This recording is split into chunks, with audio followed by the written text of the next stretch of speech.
ఎందుకంటే ఆందోళన చేయాలా, చెప్పాలా, ఆ freedom of speech, freedom of things మా చంద్రబాబు గారు ఇచ్చారు. బట్ నోటికి వచ్చింది మాట్లాడితే ఊరుకోండే ప్రశ్నే లేదు అది. సో ఈ జోకర్కి నేను చెప్తుండేది, నీకు చేతనైతే అట్లీస్ట్ 2029లో నువ్వు టికెట్ తెచ్చుకో, కర్నూలు నుంచే తెచ్చుకో. చేతనైతే విల్ కంటెస్ట్. దేవుడు నిర్ణయిస్తాడు ఎవరు ఏమి అనేది, ప్రజలు నిర్ణయిస్తారు.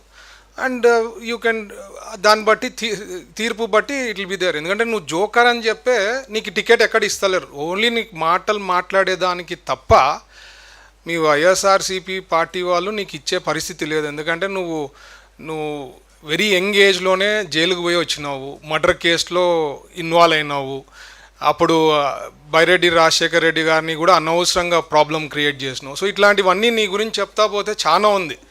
సో క్లియర్ కట్గా ఈరోజు నేను చెప్పేది ఏమంటే, I want to tell him very clearly that defamation case వేస్తా. ఎట్లుంటుందో డిఫమేషను, ఏ రకంగా ఉంటుందో అనేది ఈరోజు you are going to taste it. ఇన్నాళ్ళు నువ్వు ఎప్పుడు నోటికి వచ్చింది మాట్లాడినా చాలామంది చాలా లైట్గా తీసుకున్నారు. బట్ నువ్వు నోటికి వచ్చి మాట్లాడినావు కాబట్టి కర్నూలులో వచ్చి పెట్టుకొని నువ్వు చెప్తుంటే పక్కన నవ్వుతున్నారనమాట జనాలు. అంటే నువ్వు జోకులు వేస్తున్నావు అని కూడా వాళ్ళకి అర్థమైపోయింది, ఒక పెద్ద జోకర్ అని చెప్పి.